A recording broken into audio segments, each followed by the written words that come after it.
Muito bem, pessoal. Eu vou fazer hoje uma apresentação bem breve, eu espero, sobre um tema mais para introduzir vocês nessa história da ciência.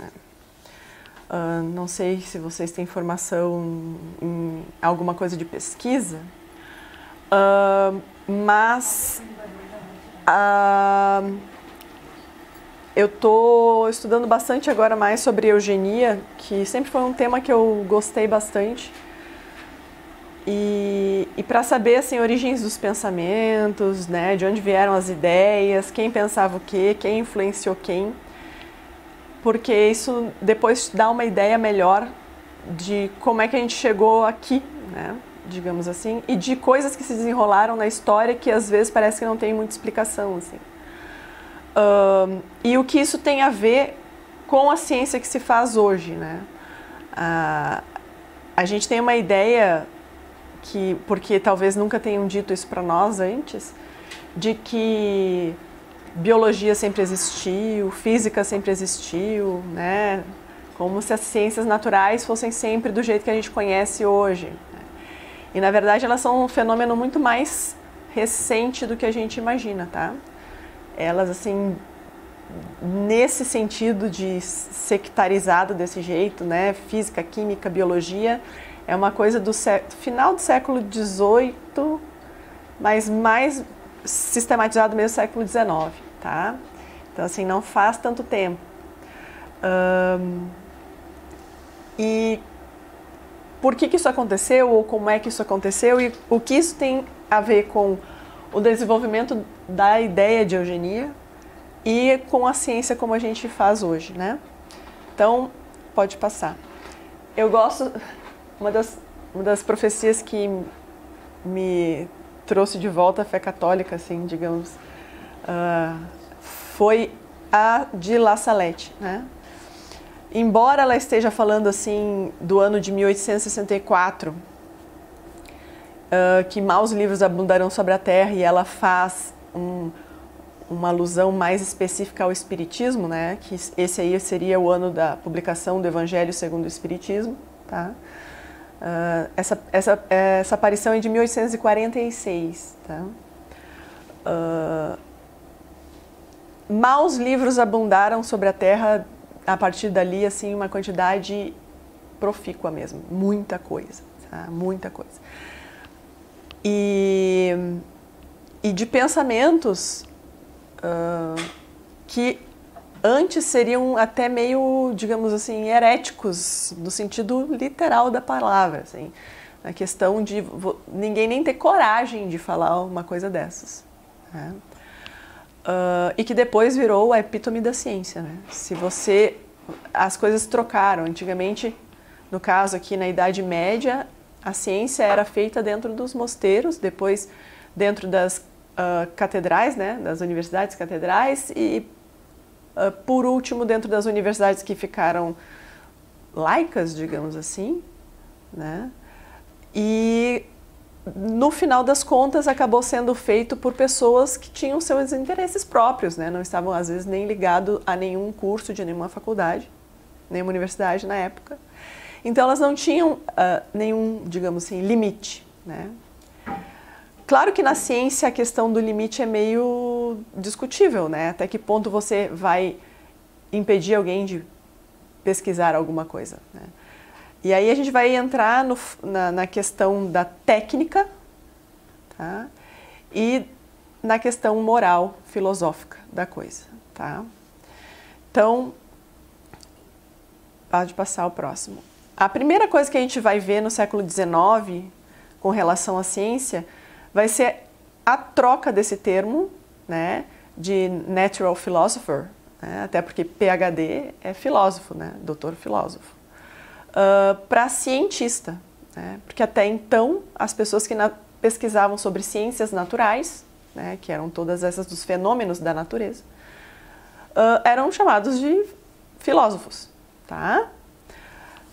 Mas tanto se evolui essa coisa no século XIX, com essas pesquisas de pessoas não vinculadas a universidades ou, né, no começo a maioria ainda era, mas depois ficou bastante gente em questão própria, se troca isso para cientista como uma questão assim, bom, então assim, eu só estou pesquisando ciência, né? Eu não estou filosofando, não estou tendo nenhum pensamento além daquele técnico, tá?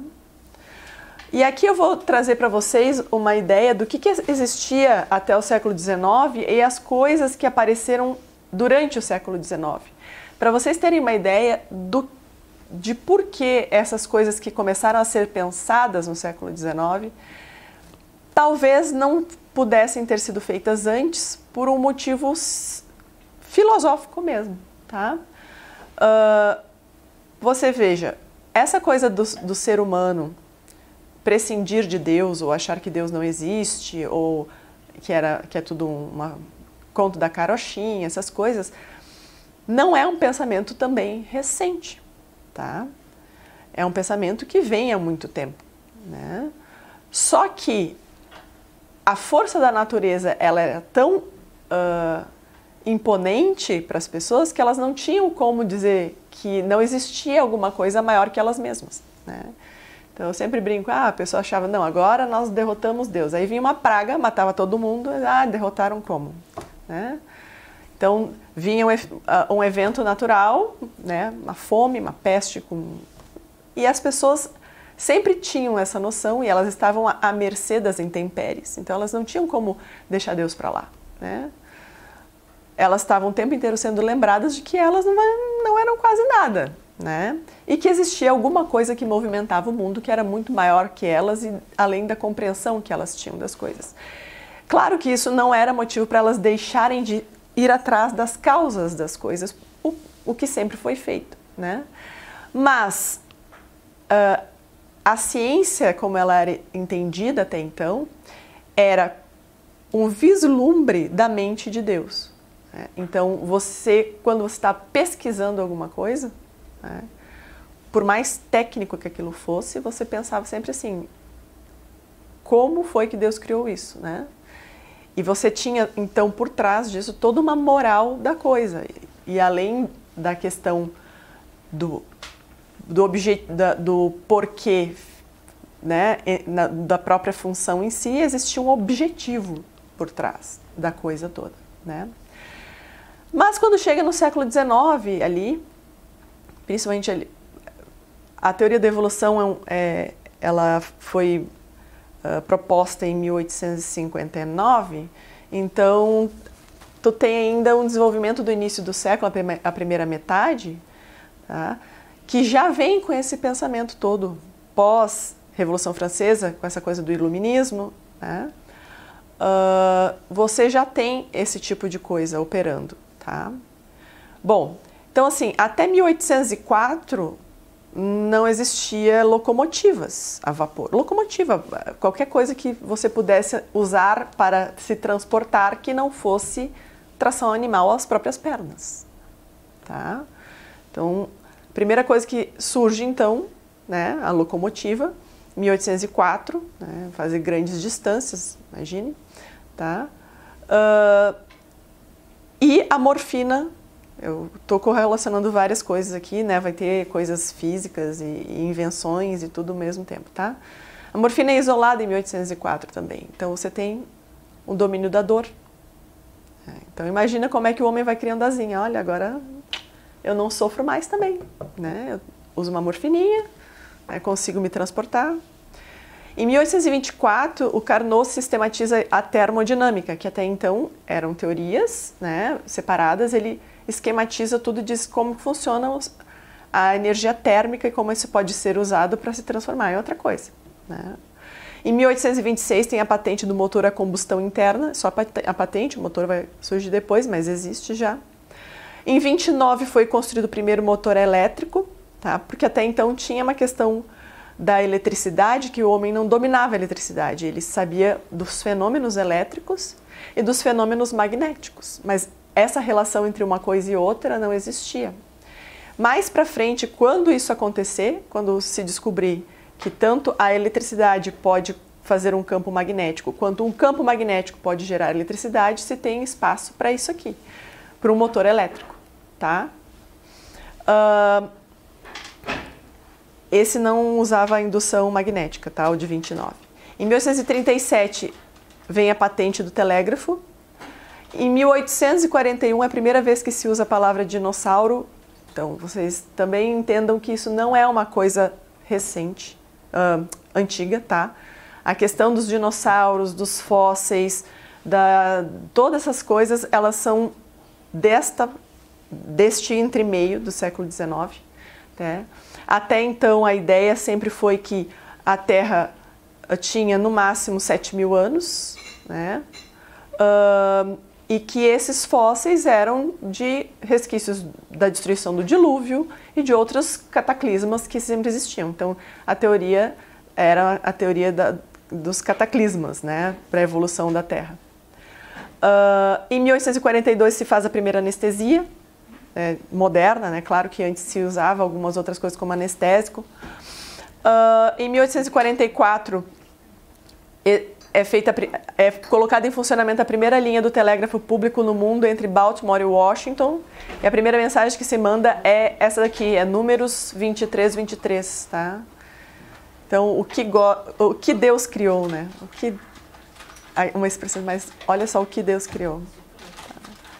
Em 1855 é criado com a criação do processo de Bessemer para fazer o aço, eles conseguem começar a produzir aço em larga escala. Em 55 também se isola a cocaína, nesse caso não para funções recreativas, tá? A cocaína é o precursor dos anestésicos locais que nós temos hoje. Então, quando você leva um ponto que o médico injeta, aquelas coisas que deixam adormecido ali para poder costurar vocês, isso é os descendentes aí da cocaína, tá? Do tipo de substância. Em 1856, a primeira refinaria de petróleo é criada na Romênia. Então, vejam que tudo que nós conhecemos de avanços técnicos, os primórdios estão aqui, né? Até aí, até final do século XVIII, principalmente principalmente o XIX, as coisas não tinham evoluindo tecnicamente tanto, né? Aí existe uma série de questionamentos do porquê disso, tá? Mas foi uma, como se diz assim, foi uma coisa em progressão geométrica, as descobertas, porque uma coisa puxava a outra, né? Então, em 59, Darwin e o parceiro que ninguém nunca lembra, né, o Wallace, propõem com M no fim, a teoria da evolução, teoria da conspiração. Em 58, se cria o primeiro aparelho que grava sons, tá? Em 1863, é inaugurado o primeiro trecho do metrô de Londres. Em 1866, primeiro trecho de cabos transatlânticos para passar mensagens de telégrafo. Em 1869, é proposto o sistema de tabela de elementos atômicos, tá? Por Mendeleev. E o engraçado foi que ele sonhou com isso. E disse que quando ele acordou, ele teve que corrigir, acho que uma coisinha que nada ali. Em 1870, a primeira máquina de datilografia. Em 73, existe aí a proposta da eletricidade e do magnetismo, que sejam a mesma força. Também o ano da primeira calça jeans, tá? Em 1877, o Thomas Edison vai inventar o fonógrafo, né? Para tocar os discos ali. Na verdade, ele não tocava disco, mas, né, depois a gente vai ver, o primeiro disco ainda vai ser inventado para frente, para ficar mais prático.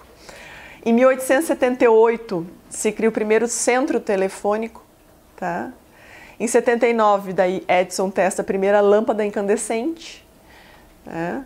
Então, vocês imaginem que até 1879, fonte de luz, quando ficava de noite, era queimar coisas, velas, né, ou querosene, que também foi uma coisa importante nessa época aqui, né? É de onde vem toda a fortuna do Rockefeller, se eu não me engano, da história do querosene. Em 1880, que antes era pior, porque antes se queimava gordura de baleia, essas outras coisas, né? Em 1881, se constrói a primeira usina e central elétrica na Inglaterra. Em 85, Pasteur cria a primeira vacina antirrábica que funciona. Imagine que ele já devia ter tentado as coisas que não funcionaram, né? Em 1886, foi vendido o primeiro carro comercial, tá? Vendido para a população. Em 88, no ano que a gente aboliu a escravidão no Brasil, o Tesla já estava fazendo o primeiro motor de indução magnética, tá? Em 1892, o primeiro trator. Imagina que daí você tem uma revolução em como vai arar o campo, vai conseguir produzir muito melhor, mais fácil, né? O animal, tu precisa descansar o animal. Agora o trator tu liga e sai fazendo o que precisa, né? Em 1894, aí o primeiro disco, tá? Para música. Em 95, Röntgen identifica o raio-x, tá? Isso é antes de ser descrita a radioatividade, tá? Então, existiu o fenômeno, a pessoa, né, percebeu, né? E depois, então, em 1896, o Marconi patenteia o sistema de rádio, tá? Existe uma discussão sobre isso, porque parece que o inventor do rádio mesmo não foi Marconi. A gente pode discutir, porque tem um brasileiro enfiado no meio, se eu não me engano. E o Becquerel e a Marie Curie vão descrever a radioatividade, porque até então se achava que o átomo era uma coisa fixa, né? E não que ele ficava trocando elétrons com nada e tal. Então, o átomo era um negócio fechadinho.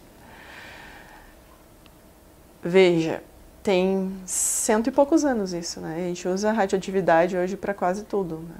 Ninguém faria que nem a Marie Curie de dormir com uma cápsulazinha de polônio, eu acho, né? Nós já sabemos o que isso dá de problema, mas em 1903 ou 6, quando ela ganha o Nobel, o primeiro, ela é uma das poucas pessoas no mundo que já ganharam 2 vezes em categorias diferentes, né? Uma em física e outra em química. Já tinha gente descrevendo, ela mesma descreveu que pacientes com câncer, né, as células cancerosas expostas à radiação morriam mais do que as células normais, né? Ela só não teve noção na hora que as normais também iam morrer de qualquer forma, mas já se usava a radioatividade ali para se tratar câncer, tá? Bom, então assim, vocês tendo essa noção, né, da coisa e vendo como a ciência existia desde sempre, né? As pessoas sempre se fizeram perguntas e foram atrás, descobriu como as coisas funcionam, né? De onde elas vêm. Vejam como foi rápida a evolução em um século, né? E depois disso a coisa só foi mais rápido ainda, né? Mas até então, até 100 anos atrás a gente não sabia, 100 e poucos anos não sabia o que era radioatividade, né? Não sabia, não tinha como se comunicar a longa distância, a não ser cartas. Não tinha muitas coisas técnicas, né? E eu quero que vocês se atenham sempre nessa coisa da técnica e da moral, da filosofia, da coisa, porque o avanço técnico, o progresso técnico, ele nada tem a ver com o avanço moral, tá?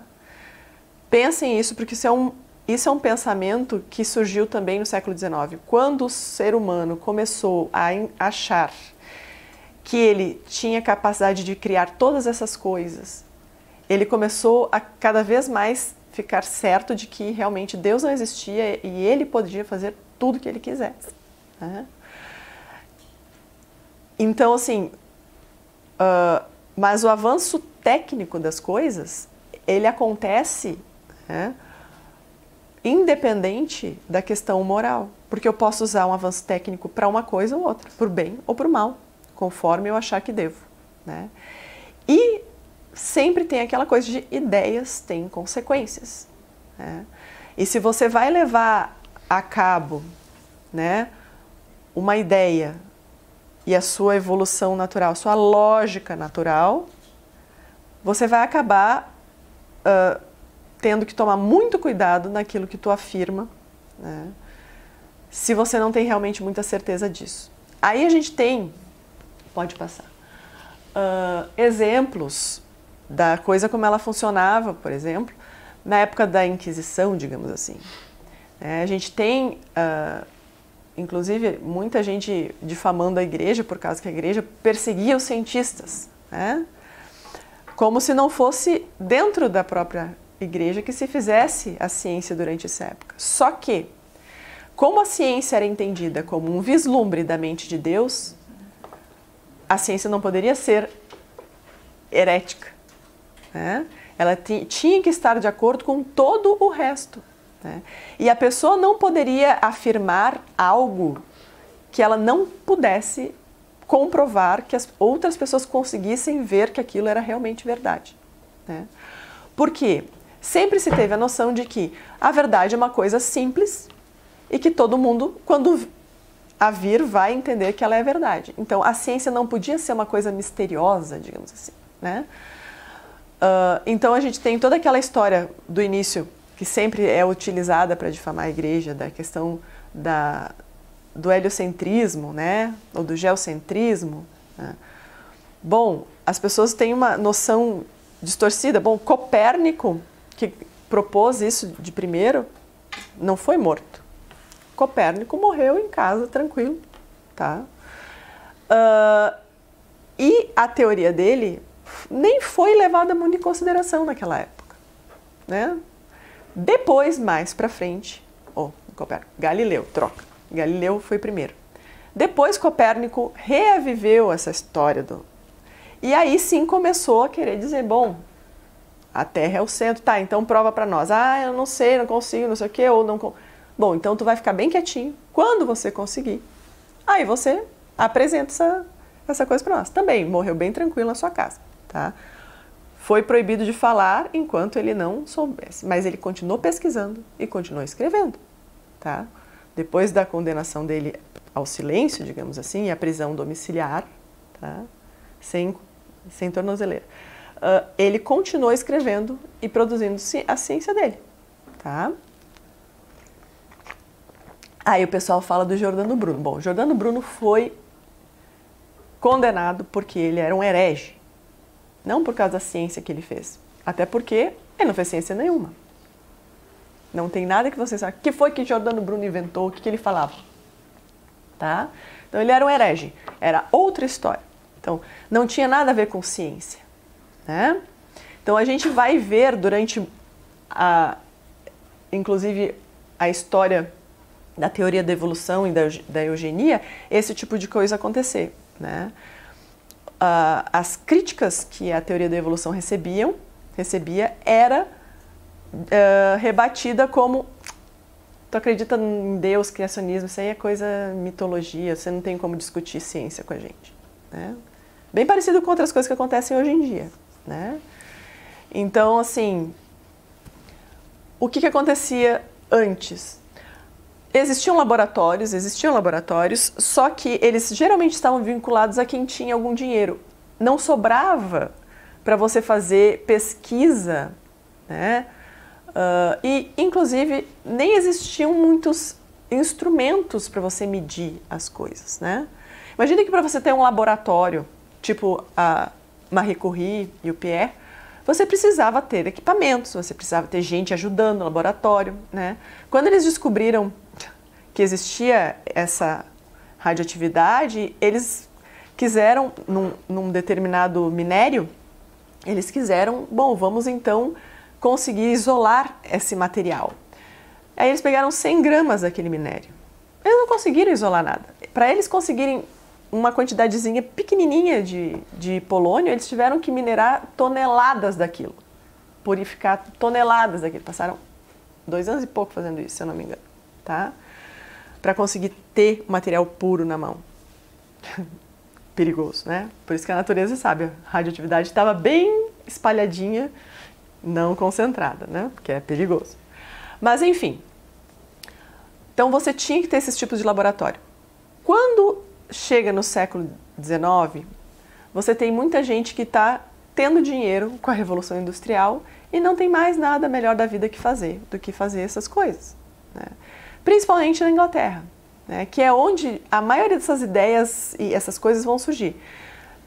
Tem um lado bom, ótimo, progresso técnico sempre é bom, a gente agradece. Mas tem um lado também pernicioso. Por exemplo, Darwin queria ser biólogo, ele não queria ser médico. Ele até entrou na faculdade de medicina, mas não quis cursar, né? Então, no final das contas, ele era um cara que não fez, como se diploma fosse uma coisa importante, não é isso que eu estou dizendo. Mas ele não fez um curso, né? Ele foi olhando as coisas, né? Como muita gente na época, inclusive, tá? Mas eles tinham como. Quem é que teria dinheiro de passar meses dentro de um navio, andando para lá e para cá, olhando, desenhando coisinha, escrevendo? Ele não era financiado por alguém, né? Então, outra coisa são os princípios que eram guiados pela teologia e filosofia, né? Você tinha que ter, as pessoas, os cientistas tinham, não era uma questão só de reputação, era uma questão daquilo fazer sentido dentro do quadro geral de coisas, né? E na verdade era um problema para quem queria ter essas ideias malucas aí, porque eles estavam atrelados à questão criacionista, digamos assim, a questão de existir Deus, né? Que para essas pessoas era uma amarra, né? Porque aí eu não podia imaginar outras coisas, eu tinha que fazer aquilo que eu pensava, tinha que ter uma explicação dentro do resto.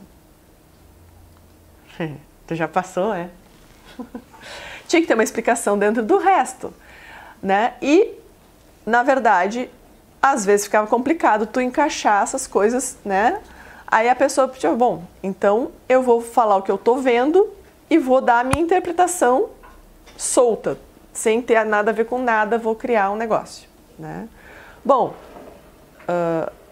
o engraçado é que isso nunca funcionou com o resto, né? Geralmente a ciência, nas partes mais duras de ciência, física, química, é uma continuação do trabalho do outro, né? Tu vai, pega aquilo ali, olha, aperfeiçoa, diz, ó, não, isso não é bem assim, mas é assado, né?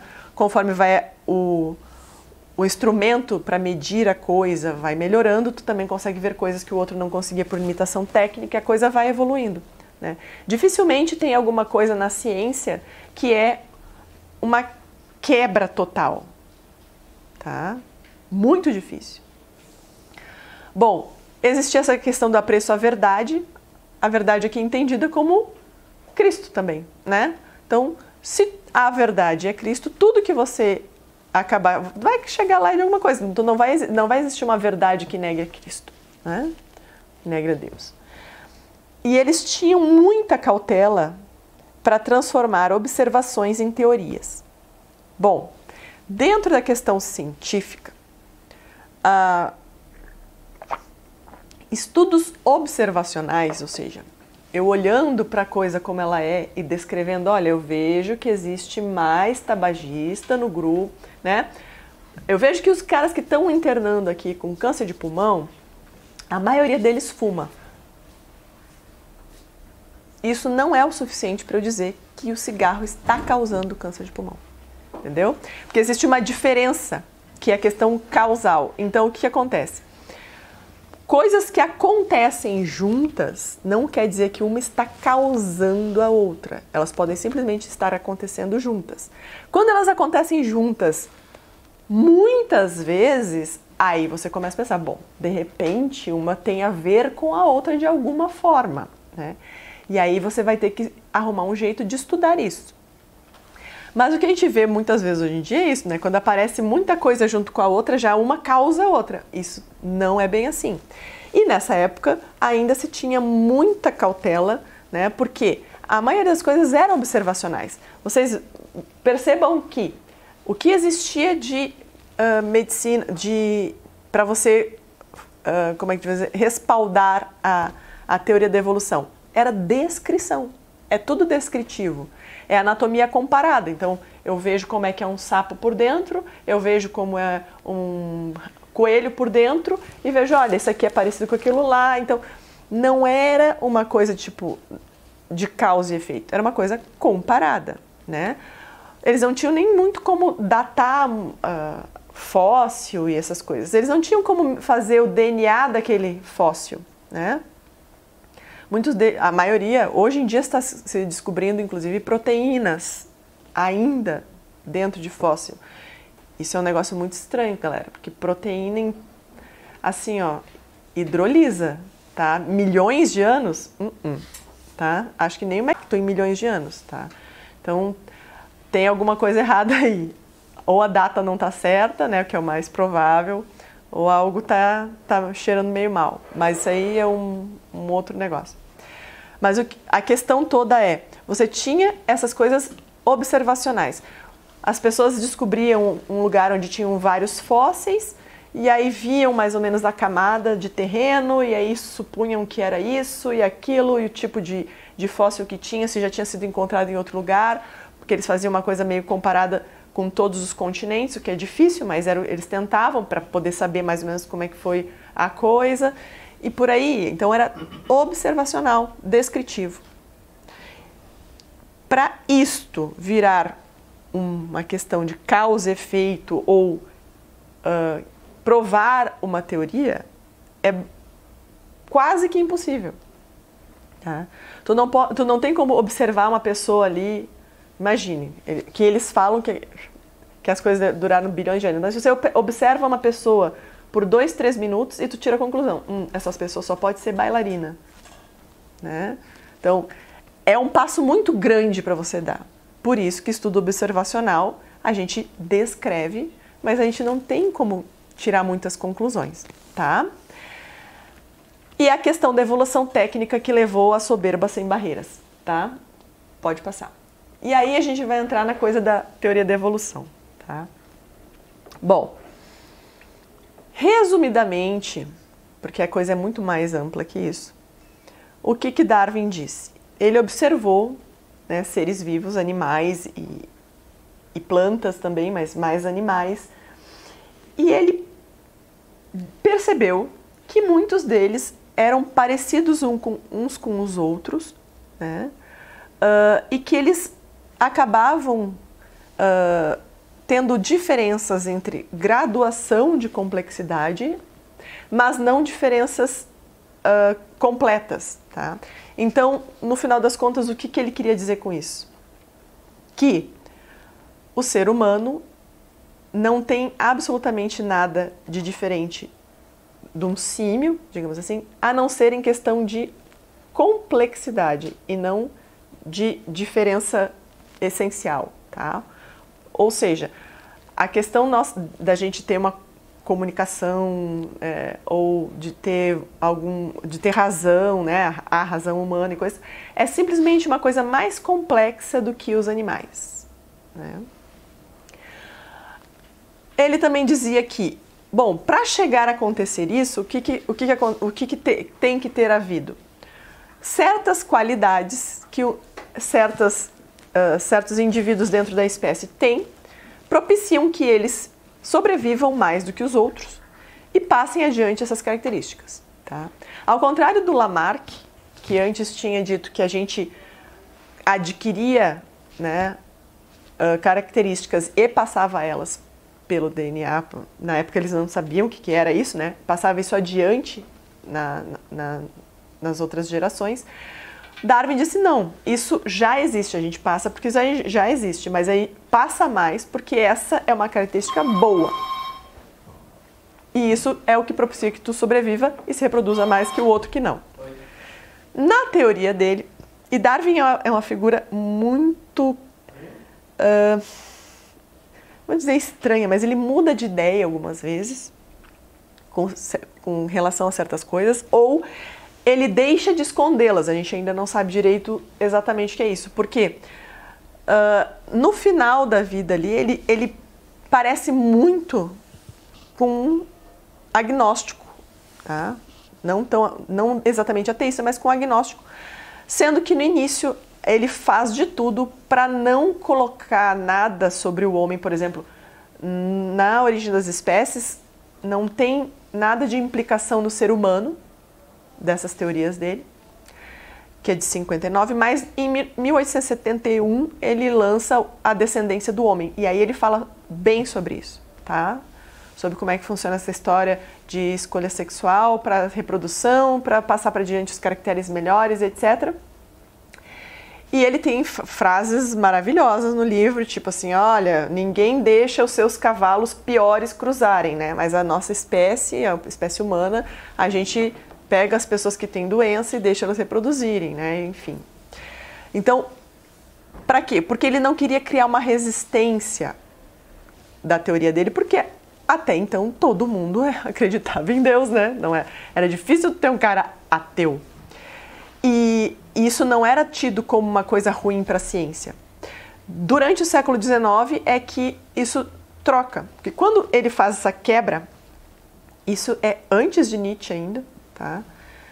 E Nietzsche tem algumas coisas que ele não concorda com a eugenia, mas o resto é basicamente isso mesmo, não tem. Ele fala assim, tipo, essa quebra que existe, que, bom, então não, na verdade a gente pode pensar todo o mundo, toda a ciência, né, todas as ciências naturais, sem a mão do Criador. Tudo é por acaso, que por acaso, depois de bilhões de anos, as coisas aconteceram desse jeito, né? E é muito engraçado que eu estava falando do Lamarck, porque eles dizem, bom, é óbvio que a mosca não sai da terra, nem de uma sujeira, né? Porque uma coisa inorgânica não pode dar origem a uma coisa orgânica. E eles falam isso. O engraçado é que, na teoria deles, da questão da evolução, a matéria orgânica surgiu da inorgânica. Não exatamente evoluída já, né? Não é uma mosca que saía de um negócio de lixo, mas era uma sopa primordial de coisas inorgânicas, aí caiu um raio, sei lá, e tal, certas condições, temperatura, pressão, blá, blá, blá, e apareceu uma proteína. E, de repente, essa proteína se juntou com mais outras proteínas e fez uma molécula. E aí, essas moléculas, entendeu? Tudo assim, vago. Em algum momento isso aconteceu. Bom, tu não sabe me dizer nem como, nem quando, nem nada, como é que tu sabe que isso foi isso que aconteceu? Né? Tu não sabe, é uma teoria. Tão boa quanto qualquer uma outra, né? Uma coisa interessante também é que no final do século XVIII, começo do XIX, quando eles começaram a conseguir manipular a eletricidade, existia, é muito engraçado, toda vez que começam essas coisas científicas, se gera meio que uma seita por trás, né?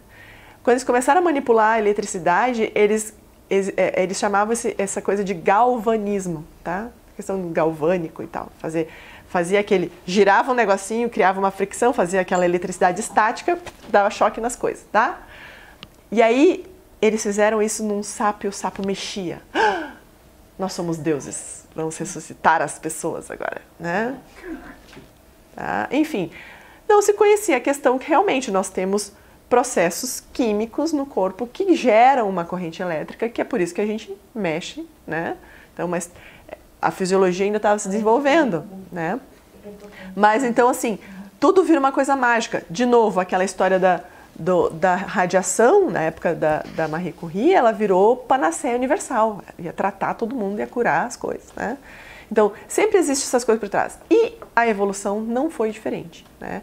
Na verdade, a grande questão da evolução é que todo mundo que virou evolucionista mesmo, na época, logo que saiu o livro, tem a mesma descrição da coisa. O cara era jovem, leu o livro e aí finalmente soube que Deus não existe. Engraçado, um livro que a primeira coisa que ele leva você a pensar é que Deus não existe, né? E aí vocês vão ter muitas figuras, né? Eu vou falar só de uma delas um pouquinho, porque não vai dar tempo, porque falar um monte, já estou com um tempo aí, que é o Ernst Haeckel, tá? Alemão. Bom, isso aqui são charges. Claro que a teoria do Darwin não foi aceita assim, nossa senhora, por todo mundo, etc, coisa e tal. Adivinha quem? A maioria das pessoas que aceitaram eram o quê? Jovem é uma porcaria, né? Então, os caras leram isso na faculdade, meu Deus, agora sim, isso é científico, Deus não existe, que maravilha, né? Então, assim, os cientistas mais velhos ficaram com o pé atrás, tipo, pô, né? Não é assim que as coisas andam, né? Para eu poder afirmar um negócio desse, eu preciso de muita, né, documentação, não é bem assim, tem uma reputação, tem todas as teorias por trás, etc. Não posso jogar tudo no lixo, né? Então, o que aconteceu? Na Inglaterra, ele sofreu bastante rechaço, assim, principalmente na questão da eugenia, isso lá pro final do século XIX, começo do XX já. E aí tu tem um livro do Chesterton falando sobre isso, que é fantástico. As pessoas que ele cita no livro, depois tu vai procurar a biografia dos caras, é sensacional. Mas nos outros países da Europa também, né? Na Alemanha foi o lugar que ele menos encontrou resistência. Tem várias explicações para isso, calma. Tem várias explicações para isso. A questão, um pouco do romantismo alemão, mas Goethe, se vocês forem ler, preparou a imaginação alemã para isso. Tá? Dessa coisa da natureza ser a força motriz das coisas, de tirar Deus da jogada, entendeu? Tu tem uma preparação melhor. Nada acontece por acaso, né? Então, na Alemanha, acabou que eles aceitaram melhor a teoria da evolução. Ao contrário da França, por exemplo. A França, olhar para aquilo, tem que só. Tanto tem aqui uma charge na capa desses periódicozinhos e tal, né? Ali, aquela charge da Inglaterra mesmo. Aqui tu tem, né, escrito caos, né? Uns girinos, uns negócios que depois viram um macaco, né? Vira o homem e daí vira Darwin, né? Então, mas a questão toda disso aqui, né? Isso aqui é 1882, né? Já é bastante tempo lá para frente, né? Então, existe resistência à teoria da evolução. Man is but a worm. O homem não é nada a não ser um verme, né? Nada mais que um verme, certo? Então, a questão toda da teoria da evolução é que ela, por si só, muita gente tentou colocar uma coisa meio com Deus no meio, entendeu? Não, na verdade, Deus criou o ser primordial, mas aí depois ele deixou as coisas evoluírem, entendeu? Então, tentaram fazer uma coisa mexida lá, mas não foi isso que ele quis dizer, né? O que ele quis dizer foi exatamente isso mesmo. O ser humano não tem absolutamente nada diferente dos animais, a não ser em complexidade, tá? E ele está submetido à seleção natural tanto quanto os outros, mas como a gente é um pouquinho mais esperto, a gente às vezes foge dessa seleção natural. E isso é ruim. Aí é que vem o pulo do gato, né? Porque a seleção natural, ela seleciona os melhores da espécie. Através do quê? Da luta. Luta de classes, animais, né? A luta. E eu fiz esse parênteses, não é por nada, mas Marx, quando leu Darwin, mandou uma cartinha para o Engels, dizendo que eu achei o fundamento biológico da nossa teoria.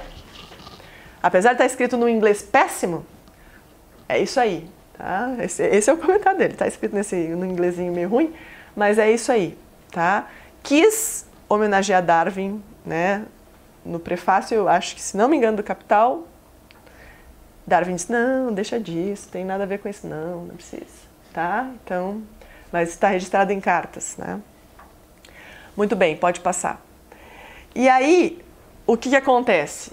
A pessoa dá início a essas porcaria aqui, tá?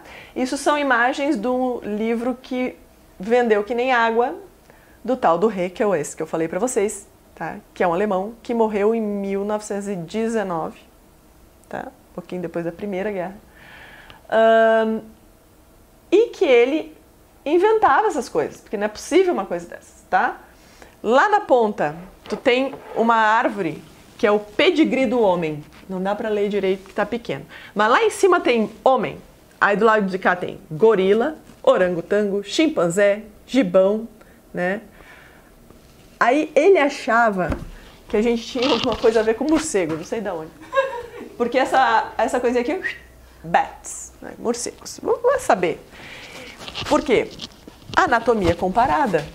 Ele olhava os negócios e disse, muito parecido, então deve ser meio parentado muito próximo, né? E vamos lá. E essa árvore, então, começa lá embaixo no reino Monera, né? Daí tem as amebas, etc, etc, etc. Tá? Então, isso aí é a consequência lógica da teoria da evolução, tá? De que de um único organismo saiu todo o resto, né? Hoje em dia a gente tem o DNA das coisas para ver que realmente tem muita coisa semelhante no DNA das coisas, né? A gente realmente tem muita coisa parecida com os macacos em questão de sequenciamento de base. Mas tem uma única coisa que aparece lá e quando aparece dá um homem, não dá um macaco. Entendeu? Ou então que às vezes esse tipo de coisa, a quantidade de DNA, não representa muita coisa. Vocês acham que é muito complexo um mosquito da dengue, por exemplo? Um inseto, tem que ter a coordenação do voo, asas, etc. Não sei o quê. Né? Claro que ele não tem muitos órgãos complexos, mas enfim, ele precisa saber voar, aquela coisa toda. Muito bem. O mosquito da dengue, se não me engano, tem 6 pares, 12 cromossomos. Deu. Ou 6 cromossomos. Alguma coisa assim, tá? É coisa de nada. E faz um mosquito. Né? Mas, em compensação, tem alguns protozoários que têm, sei lá, 10 mil cromossomos. Pra quê? Mas tem, tá ali, entendeu? Todos os ursos, se eu não me engano, têm 50. Não interessa a espécie, o tipo de urso que tu queira, tá? Mas, por exemplo, o trigo, a aveia, parecido, tem mais ou menos a mesma quantidade de cromossomo que, se eu não me engano, o gato. Tá? Então, assim, o que a genética tem a ver com as coisas como elas são? É muita coisa? É pouca coisa? Isso é uma coisa de tecnicalidades, assim?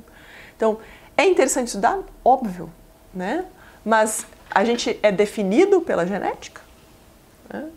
Então, mesmo hoje, a gente ainda está tentando responder essa pergunta. Imagina nessa época que nem sabiam o que era gene, o que era cromossomo, não tinha DNA, não sabiam o que era DNA ainda. Tá? Aqui, então, é o que ele dizia, né? Olha só que maravilha. Tem aqui o chimpanzé, o gorila, o orangotango e o negro. Igualzinho. Nada diferente, né? E aqui foi uma outra coisa que ele fez, que isso aqui são raças de seres humanos. Detalhe. Até essa época, e até essa porcaria dessa teoria da evolução, não se falava em raças. Falava em povos, culturas, né? Os asiáticos, não sei o quê. Não se falava raça. Não existia esse negócio de raça. Né? Principalmente o termo. Era todo mundo ser humano. Diferente ser humano, mas era. Tá? Então o branco, né? O ariano, né? O caucasiano, que maravilhoso. E aí vai vindo, ó, macaco. Tá? E, veja bem, exatamente por essa descrição aqui, o que o Haeckel dizia? Que a diferença desse cara para esse cara é muito maior do que a diferença desse cara para esse cara aqui, que é um macaco. Tá? Então, assim, você veja que ele falava isso de uma forma muito científica. Né? Então, como é que você vai discutir com um cara desses? Né? Eles começaram a colocar na ciência aquilo que eles queriam que fosse a realidade. Né? A raça ariana é a epítome da coisa. Nós que criamos tudo, nós criamos cultura, nós criamos tudo que nós. Né? O resto vai desaparecer. Porque assim funciona a teoria da evolução, seleção natural. Né? Os mais fortes sobrevivem, os mais fracos naturalmente vão desaparecer. Mas a gente pode dar uma forcinha. Né? Esse foi o pulo do gato. Vamos dar uma forcinha, então de repente a gente não deixa eles se reproduzirem. Né? Inclusive os mais fracos da nossa própria raça, para não enfraquecer a gente. Porque se o nosso arianinho bonzão casa com um arianinho meia boca ali, meio retardado, vai nascer gente menos do que o bonzão, né? Misturou, então não pode. Né? Começa tudo desse jeito, tá? Então, isso aqui justificava que os caucasianos dominassem a África, dominassem a Ásia, dominassem a América. Né? Veja bem, isso aqui é 1800 e batatinha, tá? Em 1500, quando os portugueses chegaram no Brasil, eles descreveram os índios como de belos rostos, belos corpos. E como são belos, também deverão ser bons. E como são bons, logo serão catequizados e serão salvos as suas almas para Nosso Senhor. Ou seja, são seres humanos dignos. Essa é a descrição de 1500 dos índios brasileiros. As descrições de outros navegadores que passaram por aqui em 1600 e alguma coisa, mesma coisa. Mas nessa época da grande ciência, Darwin descreve os habitantes da Terra do Fogo como uns desgrenhados, assim. Nossa, mas eles falam estridente, parece meio bruto, parece um bicho. Tá? Por quê? Porque ele é o grande inglês que toma chá das 5, né? E aí que vocês vejam, desenvolvimento técnico passou a significar moral elevada, ou seja, uma moral melhor que as outras, uma cultura melhor que as outras, não no sentido de se ajudar os outros a ter a tua cultura, porque como isso é genético, é impossível, vocês não vão conseguir fazer isso, eles não têm capacidade. Tá? Então, esse ficou sendo o pensamento da época, muito científico. Tá? Pode passar. Isso aqui é uma das outras coisas que foram criadas nessa época, que é a coisa mais nojenta que eu... vocês já devem ter ouvido falar nisso, que é a filogenética da coisa e a ontogenética da coisa. Ou seja, filogenética é quando uma evolução dentro da mesma espécie, e a ontogenética é a evolução da espécie parecida com outras. Tá? Então, o que eu quero dizer com isso? Vocês já devem ter visto isso numa apostila, um livro de biologia. Isso aqui é fraude. E a gente estudou isso aqui. Tá? Isso foram os desenhos de Haeckel. Tá? De embriões. Tá? Isso aqui é peixe, salamandra, tartaruga, tá em alemão, alguma coisa não vou lembrar. Galinha, porco, ovelha, cachorro e ser humano, lá na ponta, tá? O que ele quis dizer com essa coisa? Ele quis dizer que todo mundo é igualzinho, ó lá. É todo mundo muito igual, né?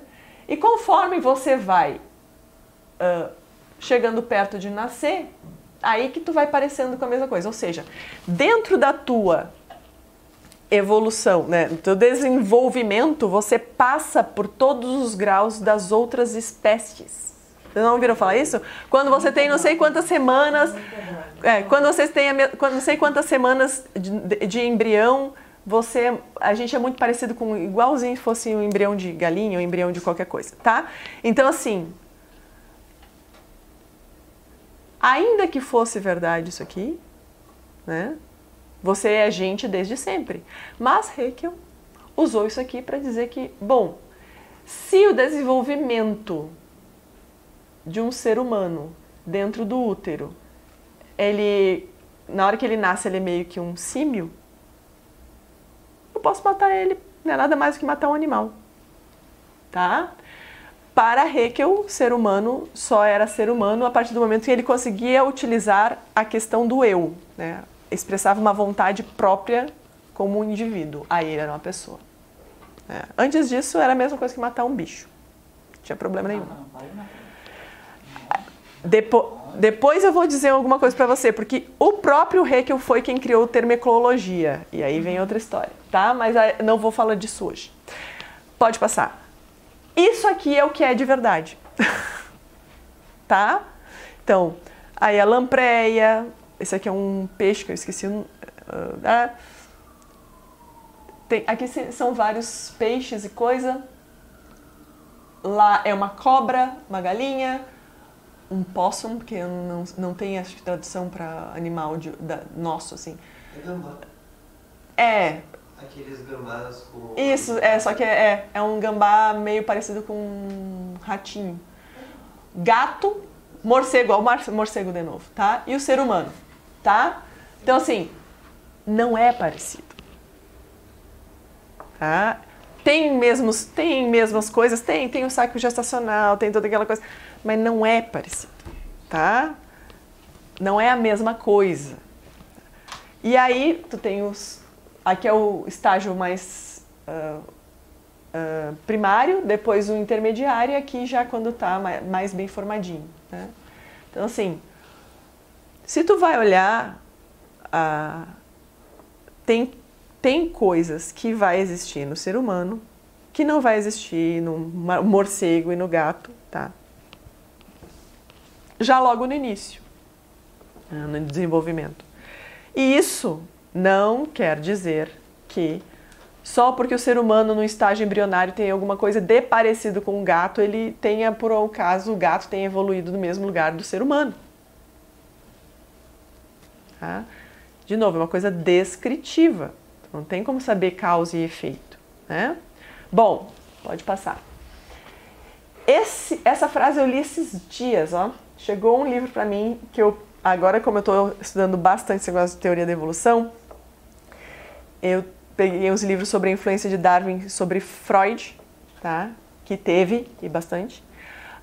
Depois eu vou pegar, vou estudar um pouco a influência de Darwin sobre várias outras coisas de outros campos da ciência, tá?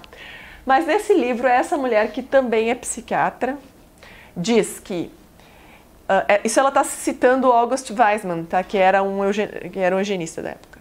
Em seu legítimo empenho pela investigação puramente indutiva, ou seja, né, descritiva, os naturalistas mais velhos esqueciam que a simples reunião de fatos não é suficiente, que tirar conclusões é parte essencial da indução, e que uma massa de simples fatos, por maior que seja, não constitui uma ciência. Então, eles usam esse argumento para dizer assim, bom, se você tem esse monte de fato, você tem que tirar alguma conclusão deles, senão não é uma ciência. Né? Mas não pode ser assim do nada, né? Porque eu posso estar errando e muito. E dependendo do interesse dessa coisa passar ou não passar adiante, né? Pode dar muito errado para frente. De novo, aquela história das ideias terem consequências, certo? Pode passar. Então, assim, como eu estava dizendo no início, o método científico não pode apontar para conclusões definitivas apenas a partir de observação de fenômeno, tá? A menos que eu esteja descrevendo algo que não foi descrito antes. Aí é uma descoberta. Bom, eu descrevi. Olha só, eu vi um negócio que ninguém mais viu, né? Como se fosse a verdade absoluta, principalmente quando esses fenômenos sofrem a ação de muitas variáveis e ocorrem durante um espaço grande de tempo não observável, que é a questão da teoria da evolução e principalmente as questões geológicas, depois que com Lyell, tá? Lyell vai tirar essa questão do catastrofismo, né, de que a Terra passou por algumas coisas que foram marcantes, né, para estar do jeito que está agora e por isso em pouco tempo ela se modificou tanto, né? Não, eu disse não, a Terra tem bilhões de anos e as coisas são bem tranquilas, né? Hoje, os fenômenos que nós vemos hoje são os mesmos que aconteceram sempre, nunca teve nenhum cometa que destruiu tudo, nem nada. Isso aí foi tudo devagarinho, tá? Bom, isso faz com que você dê tempo para a teoria da evolução, porque ela se utiliza exatamente da impossibilidade do teste científico. Como é que você vai fazer de novo em laboratório isso? Já tentaram. Pegaram as mosca de fruta, que tem um ciclo de vida pequeníssimo de dias, para tentar ver se, expondo elas a certos ambientes, tu conseguia fazer uma mutação que se preservasse na espécie. E nunca conseguiram. Tá? Então, assim, quantas gerações e coisas você precisa para você ter uma mutação estável numa espécie? A gente nunca observou isso, entendeu? A gente observa adaptações, mas aí vem aquela coisa, bom, se eu sobrevivo melhor, porque não está errado, se eu sobrevivo melhor nesse ambiente, a tendência é que a minha espécie se adapte melhor aqui. Então, um urso polar vai, obviamente, ficar melhor onde tem neve. Ele é branco, ele consegue se esconder. Ou no meio da neve, ele vai chamar a atenção do predador, etc. Então, o que acontece? Cada um foi se adaptando como deu ali. Ó, eu sobrevivo melhor aqui, não tem tanta gente me devorando. Tá? Então, isso existe, isso é perceptível. Adaptações existem. Agora, uma galinha virar um mamífero, né? Para nós aí, mas é o que eles propõem, que exista um ser que é meio parecido com uma coisa e com a outra e que de repente ele vira só a outra.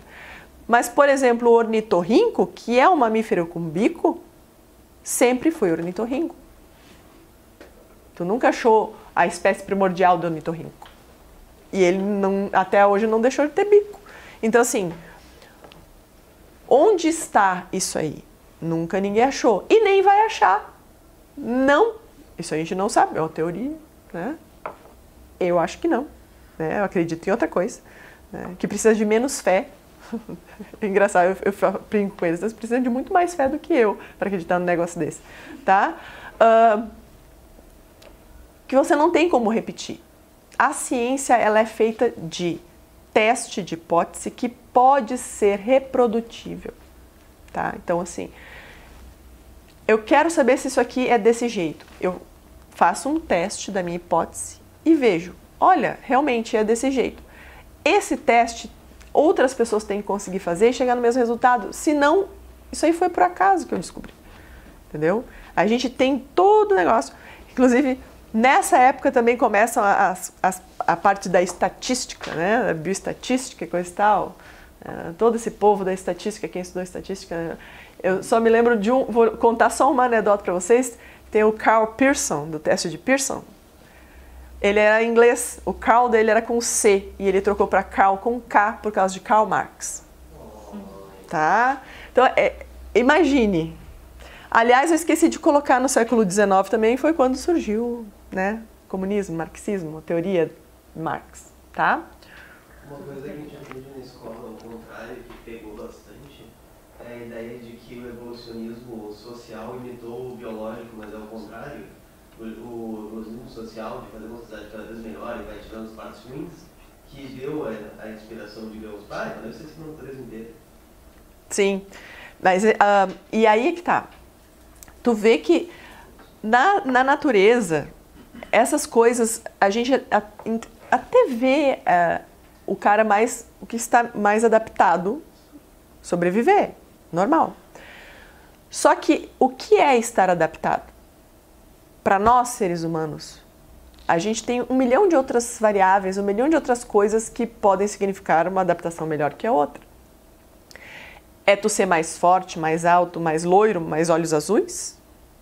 É tu ser mais inteligente em fazer uma conta matemática? É tu conseguir correr mais do que o outro? É tu conseguir atrair mais mulheres? Né? O que é estar mais adaptado? Qual é essa característica que a gente tem que dizer? Essa característica é para a seleção natural humana. Não existe, nós somos muito mais complexos que os animais, né? E eles partem do pressuposto que a razão humana seja apenas uma questão de complexidade com a razão de outros animais. O que é completamente falso. Você não vê os animais tendo esse tipo de refinamento e de linguagem. Para mim, a linguagem é a coisa principal. Temos animais que fazem barulhos e etc, coisa tal, mas não é linguagem. Não tem ninguém com essa capacidade de uma coisa abstrata. Não tem, é só o ser humano. E partindo do princípio de que ninguém pode dar aquilo que não tem, nenhuma mutação genética pode te dar a razão desse jeito, né? Outra coisa importante sobre mutações.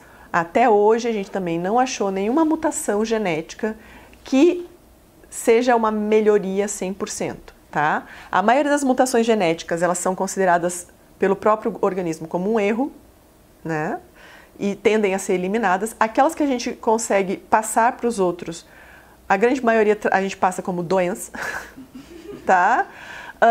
Algumas delas, dependendo da situação, benéficas, tá? Então, assim, eu até nem sei citar direitinho para dizer para vocês o exemplo, mas há alguma mutação que é uma doença e coisa e tal, mas dependendo daquela situação, aquilo lá te evita que tu morra de outras coisas que tem naquele ambiente, tá? Só que isso, no final das contas, é porque quem não tinha essa mutação mesmo, morria muito mais. Então, assim, o que é? É uma seleção do próprio ambiente ali, né?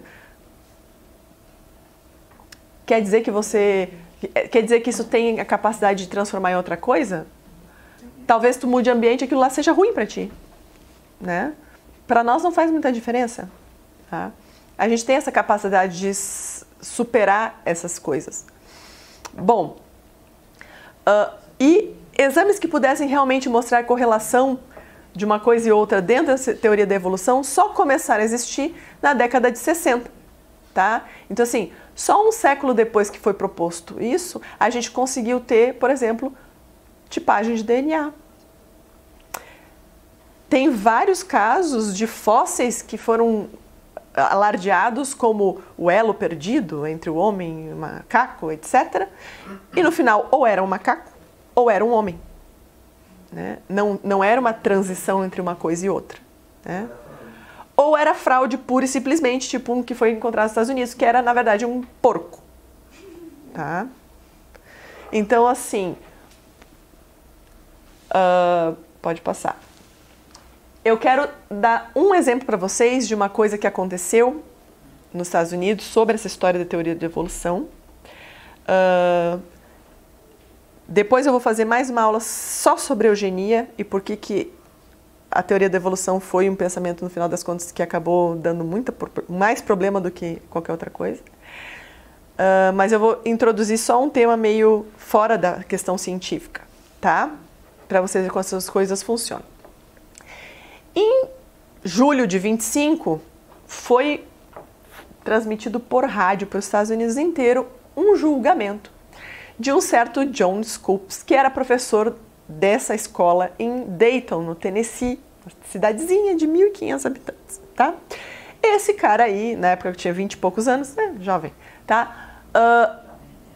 Era professor de educação física e de vez em quando ele era professor substituto, quando alguém faltava. Bom, no Tennessee tinha passado uma lei, Butler eu acho que era o nome da lei, que as escolas estavam proibidas de ensinar o evolucionismo. Por quê? Um monte de pai foi reclamar que os filhos chegavam em casa falando umas barbaridades. Porque Deus não existe, porque não sei o quê, porque isso não pode. Foram reclamar, os caras pegaram, fizeram uma lei e votaram. Não podia ensinar evolucionismo nas escolas, tá? Só que o livro de biologia do cara, veja, do estado, né, na escola pública, chamava Civic Biology. Daí vocês já tiram o que devia ter nesse negócio, né? Biologia cívica, tá? Tinha eugenia, tinha essas coisas de raça, uma ser melhor que a outra, tinha, tá? Porque a eugenia, já vou introduzir para vocês, era um pensamento comum, muito científico e muito aceito por muita gente, inclusive nos Estados Unidos, tá? Então, o cara dizia, olha, como é que o livro oficial do Estado que eu tenho que ensinar tem evolucionismo e eu sou proibido de ensinar pela lei? Então, vocês vão ter que vão resolver isso aqui. Tem que trocar o livro, né? Ou vou ter que ensinar o evolucionismo. Porém, obviamente, sempre tem uma ONG por trás, né? A União das Liberdades Civis Americanas, né? Que era presidente na época, o que fez o advogado de defesa desse professor, que era o Clarence Darrow, disse assim, nós temos que arrumar um professor que diga que ensinou o evolucionismo na escola para a gente dar botar isso para julgar, porque daí vai dar uma comoção, vai ser discutido e etc, etc, etc. Muito bem. Aí o John Scopes, eu vou. Beleza. Então eles fizeram todo um teatro ali, todo um circo, né? Transmitiram por rádio, né? E o problema é o seguinte, não ficou sendo como se fosse um julgamento de ou vocês trocam o livro ou vocês ensinam o evolucionismo. Não. Ficou sendo um embate entre os modernistas, racionais, científicos, contra os fundamentalistas religiosos caipiras, né? Óbvio, né? Então, assim, o Darrow, na época, defendeu a coisa toda dizendo não, tem que ensinar, porque afinal a ciência, porque afinal, né, liberdade de cátedra, porque afinal, né? E o que ficou sendo o promotor, no caso, acusando o cara de ter ensinado uma coisa que não deveria, tá? sequer conseguiu fazer o seu discurso de encerramento ali no julgamento, né? Imagine, coitado. Ele era o coitado religioso, né? Muito bem. O professor, então, foi considerado culpado, porque o juiz, que já era um cara mais velho, deve ter ficado horrorizado. Não, o cara tava... Ele ficou, acho que, tão brabo que ele fez um negócio que não devia, porque, pela lei, quem ensinasse evolucionismo, né, era culpado, tinha que pagar $100 de multa.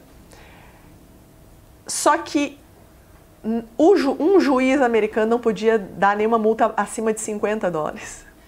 Quem tinha que dar era o júri. Então, por causa dessa tecnicidade aí, dessa tecnicalidade toda aí, no final das contas, depois que esse ACLU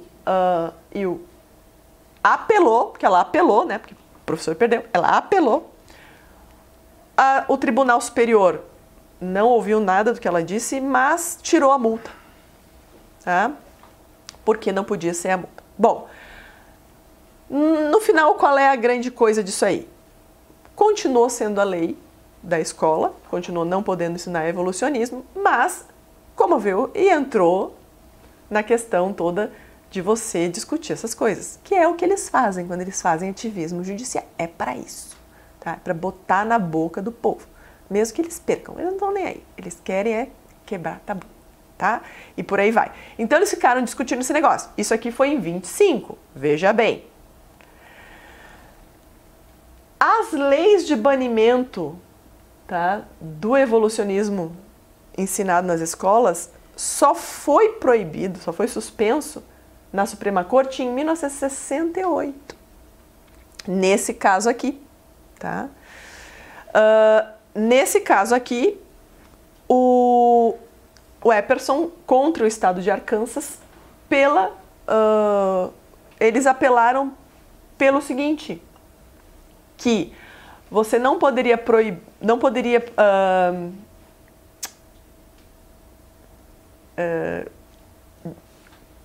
como é que eu vou dizer? Favorecer. Você não podia favorecer uma religião ou outra no sistema público, tá? Por causa do dito Estado laico, tá? Então, o que aconteceu?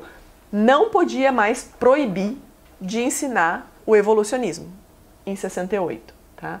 Um ano antes já tinha caído a lei que foi do julgamento de Scopes, tá? Então, eles puderam ensinar evolucionismo nas escolas públicas. Em 68 caiu para todo mundo, porque foi para a Suprema Corte. E, finalmente, em 87, tá?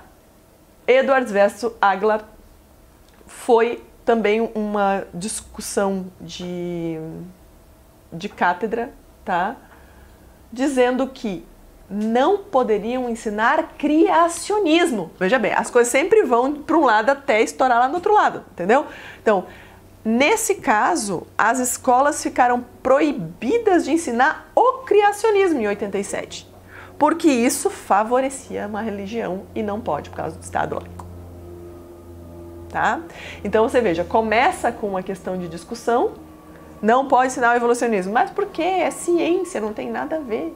Aí chega em 87, não pode ensinar o criacionismo como ciência, porque isso é mito, isso é uma coisa religiosa e a escola pública nos Estados Unidos não pode, o Estado é laico. Tá? E ainda tem mais um caso, que eu acho que é de 2005, 2006, porque daí se trocou, se quis fazer um negócio mais assim, que nem fizeram primeiro com a teoria da evolução. Ah, mas veja bem, Deus criou as coisas e depois deixou elas evoluírem. Aí foi a vez do pessoal do criacionismo dizer, não, mas é um design inteligente, entendeu? Que é a teoria do tal design inteligente. Em 2006, disseram não, design inteligente é a mesma coisa que criacionismo, não pode ensinar também. Tá? Então, nos Estados Unidos, as escolas públicas não ensinam criacionismo como se fosse uma teoria provável. Não pode porque é religioso. Tá? Só nas escolas particulares e etc. Tá? Então, para vocês terem uma noção como a coisa vai. É ciência. Quem disse que se eu falar qualquer coisa de Deus, eu não posso tentar chegar a Deus pela ciência? Quem disse que eu não posso tentar fazer isso? Né? Nada de gnose, pessoal. Não é que eu vou me salvar pela ciência. É tipo assim, eu posso provar por A mais B que isso aqui só pode existir porque existe Deus. Né? Muito bem. Esse, pode passar, é o discurso final do Jennings Bryan, que foi o promotor do tal do caso do Scopes, que não conseguiu fazer essas suas considerações finais, mas distribuiu o texto para a imprensa, né, no final do julgamento. E ele morreu logo em seguida depois do julgamento, tá? Ele era um político brilhante, concorreu várias vezes à presidência dos Estados Unidos, etc, etc, um baita orador. E existe, inclusive, algumas pessoas que dizem que ele morreu de desgosto logo em seguida por causa dessa história toda, tá? Eu quero que vocês só prestem atenção aqui na primeira coisa que foi a que eu falei para vocês, né? A ciência é uma força magnífica, mas não é uma professora de moral. Tá? E toda a questão do evolucionismo é você tentar criar uma moral baseada nisso, você vai se dar mal. Porque se você for levar ao pé da letra, se existe seleção natural e se o ser humano se desvia disso, na verdade a gente tem que corrigir as coisas fazendo o quê? Deixando quem é menos adaptado morrer. Tá? Então assim, todas as pessoas que têm alguma doença que possa transmitir para o outro que deixa ele mais fraco, né? Eu não posso tratar, porque ele vai acabar produzindo descendência mais fraca, tá? Então, assim, dependendo de quem é mais forte, isso está escrito com todas as letras em livros desses eugenistas, né? A moral que é a melhor é a moral do mais forte, tá? Então, a ciência pode aperfeiçoar máquinas, mas não adiciona restrições morais para proteger a sociedade do mau uso da máquina. Ela também pode construir navios intelectuais gigantescos, mas não constrói leme moral para o controle de embarcações humanas sacudidas pela tempestade. Ela não apenas falha em fornecer o elemento espiritual necessário, mas algumas de suas hipóteses não comprovadas roubam o barco de sua bússola e, portanto, põem em perigo sua carga. Na guerra, a ciência provou ser um gênio do mal. Tornou a guerra mais terrível do que nunca. O homem costumava se contentar em massacrar seus semelhantes em um único plano, a superfície da terra. A ciência o ensinou a descer na água e atirar de baixo para cima, e subir nas nuvens e atirar de cima para baixo, tornando o campo de batalha 3 vezes mais sangrento do que antes. Mas a ciência não ensina o amor fraterno. A ciência tornou a guerra tão infernal que a civilização estava prestes a cometer suicídio, e agora somos informados de que os instrumentos de destruição recém-descobertos farão as crueldades da guerra tardia parecerem triviais em comparação com as crueldades das guerras que podem vir no futuro. Se a civilização deve ser salva dos destroços ameaçados pela inteligência não consagrada pelo amor, ela deve ser salva pelo código moral do Nazareno, manso e humilde. Seus ensinamentos, e somente seus ensinamentos, podem resolver os problemas que afligem o coração e deixam o mundo perplexo. Baita consideração final, né? Muito bem. E aí, pode passar? Vem a discussão sempre que existe. O pensamento, né, científico é livre, deve haver debate de ideias. Isso é o suficiente? A questão da busca pela verdade. A gente sempre tem que tomar muito cuidado com aquilo que a gente afirma, né? Por exemplo, essas questões hoje da pandemia que a gente fica falando e tal, o pessoal, porque isso aqui é, porque isso aqui é bom. Tem que ter cuidado, né? Eu sei exatamente as coisas ou não? Se eu não sei, a melhor coisa que eu tenho que fazer é dizer não sei. Né? Não posso afirmar uma coisa do nada. Né? Por quê? Porque a questão da verdade é que importa. Né? Então, se eu não sei, é melhor que eu diga eu não sei.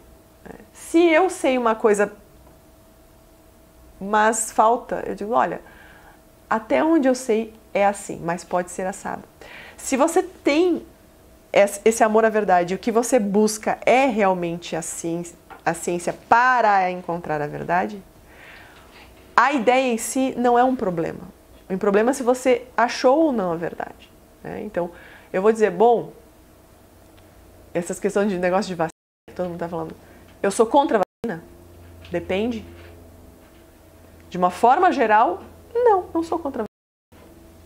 Agora, tu vai ter que me dizer qual é a vacina, como ela funciona, para que ela serve, em quem eu vou dar, toda uma série de questões. Isso é ciência. É você perguntar. Ciência começa com uma pergunta. A partir do momento que você não pode fazer essa pergunta, como foi o caso várias vezes vocês vão ver da história da teoria da evolução, da história de várias ideias, a coisa começou a ficar perigosa, né? A questão é questionar. Se você pode questionar, todo mundo sai ganhando. Aquilo que não é, olha, todo mundo fica avisado que não é e todo mundo evita o erro, né? Então, mais do que o simples fato de você querer ter alguma coisa para se livrar de um pensamento ou instrumentalizar, né, a ciência para a sua ideia, certo? Então tá, era isso que eu tinha para hoje, por enquanto. E aí depois, outro dia, a gente fala mais sobre eugenia especificamente. Tá?